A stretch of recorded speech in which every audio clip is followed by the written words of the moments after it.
In a city, our MC rushes to make it onto a train. His name is Sato. He works even on weekends at a game company because there is a lot of work and nobody does it. So what does he do? He works himself to death. A co-worker later walks up to him, handing Sato even more work to handle.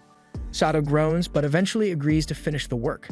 He works through yet another night again. He no longer needs pockets, he has eye bags. His work is now complete, emails are sent, he can finally get some sleep. This guy needs a vacation, but Truck-kun wasn't available, so he had to do it the old-fashioned way, dying in his sleep. He wakes up in a wasteland that looks just like the game he was working on. He marvels at his new body and game interface, but is cut short by an arrow to the face. The arrow was shot by an army of lizardmen. They fire a barrage of arrows towards Sato, who can do nothing but hide. As a last-ditch effort, he activated his meteor skill. It was super effective. Sato managed to wipe out all the lizardmen and gain their levels and loot. Just when he thinks he is in the clear, he is met by a lizard general who has still got beef with him. The lizard hands Sato a sword so that they can duel to the death. However, Sato doesn't know how to use a sword, so he throws it. It was super effective. Sato can finally rest. He can now check out his crazy stats and skills. He has regeneration, super speed, super jump, all the supers. He is also rich now from all the money he got from the lizardmen's bodies. In the morning, he decides to head towards the warrior's fort. On his way there, he bumps into a wyvern. He is knocked to the ground with a loud thud, but he remains unharmed. He chucks a rock at the wyvern to chase it away, but in doing so, he pushes the wyvern towards warrior's fort. It is his fault that the people there have to deal with the wyvern now, so he decides to go and help. The soldiers of warrior's fort manage to take down the wyvern, but one of the soldiers is thrown high into the air. Sato leaps up to catch her as she is unconscious.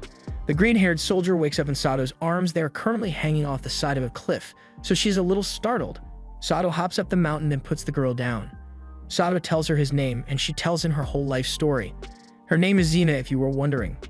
The two are interrupted by an arrow aimed at Sato's face. Sato tries to get himself out of this by activating the Talk no Jutsu skill. He manages to convince them that he is a traveling merchant who lost his merchandise.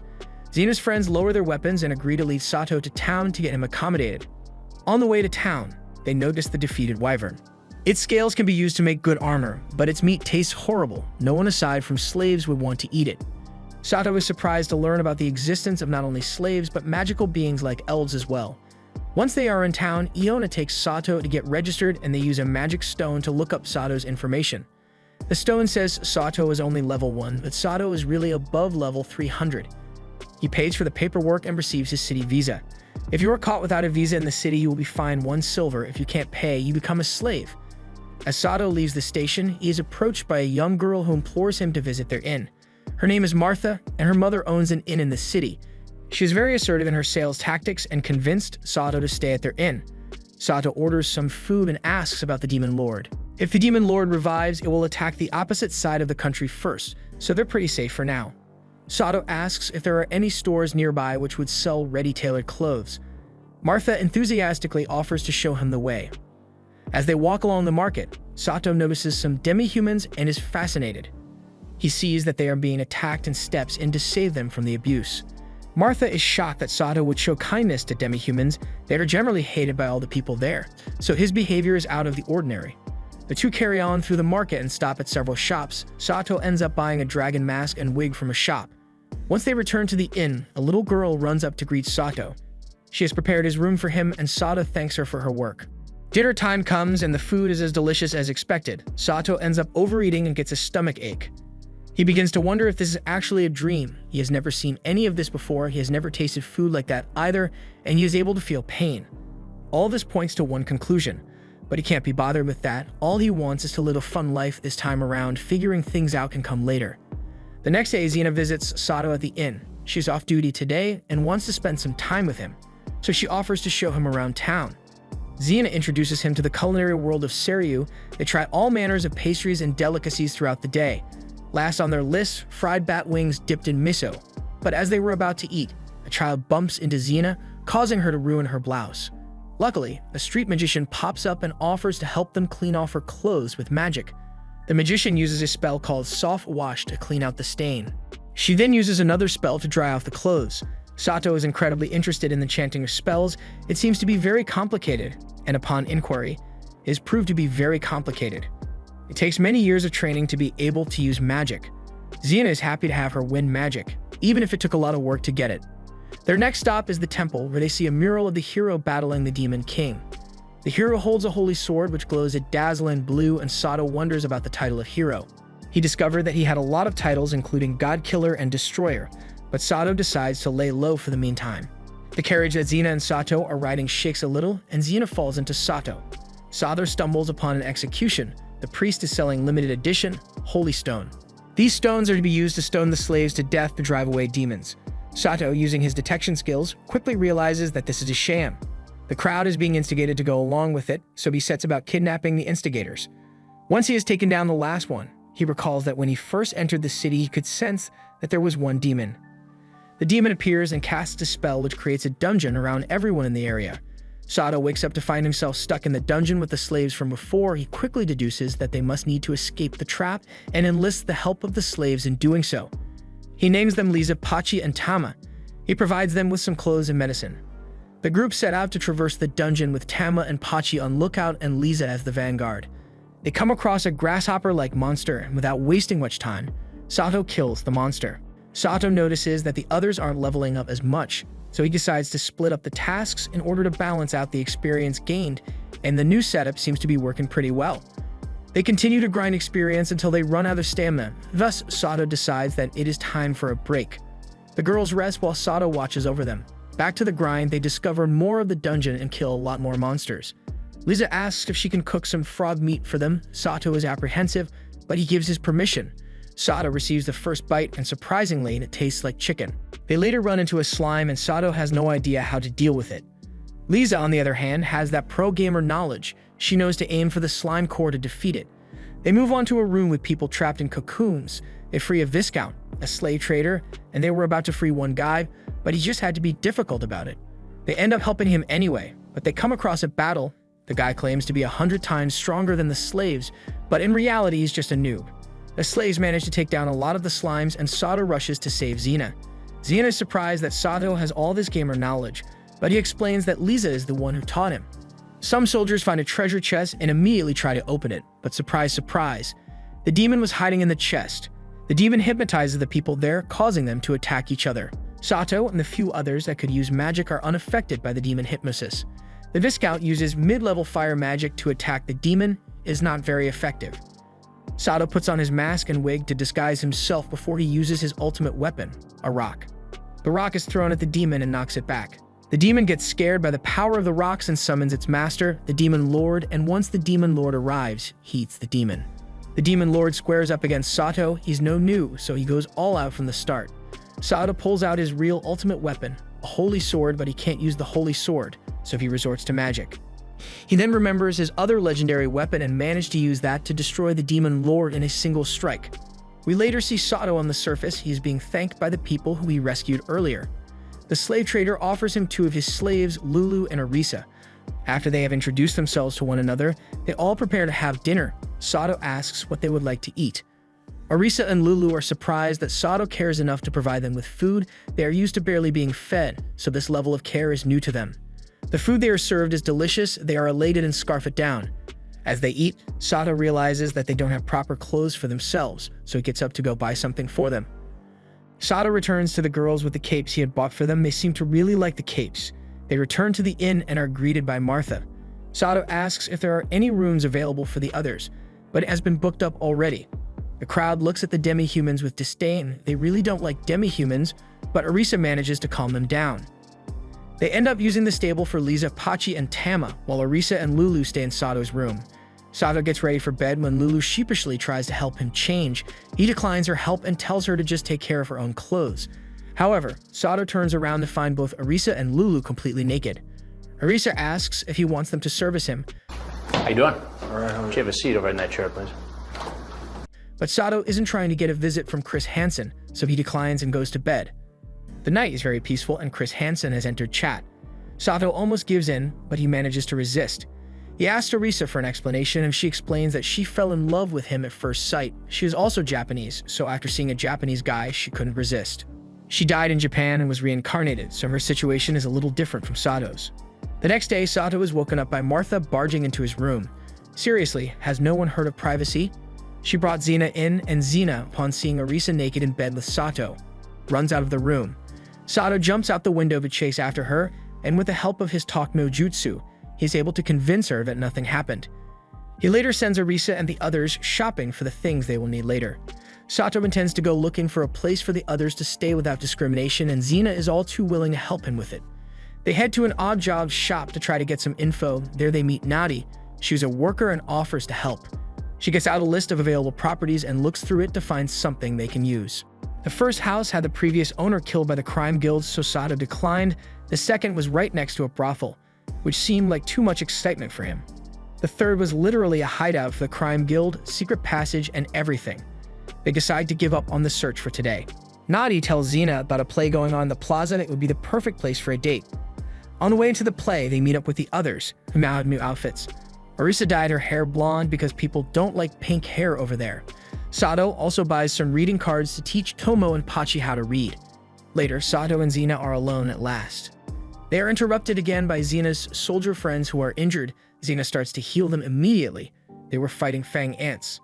A swarm of fang ants soon attack the city. Sato orders the girls to defend everyone. They cut down the ants one by one, but a few manage to break through. The ants attack Nadi, and Sato rushes to help her. The floor is covered in ant acid, so she can't climb out of the hole, but vines from her manager wrap around her and lift her out of the hole. Manager is an elf, which is rare to see. Sato meets up with Zena, who now has to return to work to clean up the mess of the ants. They bid each other farewell before he is confronted by a soldier who wants to take the cores that Lisa collected. Sato is okay with selling them, but he forces the soldier to sign a contract for the stones in order to avoid being scammed.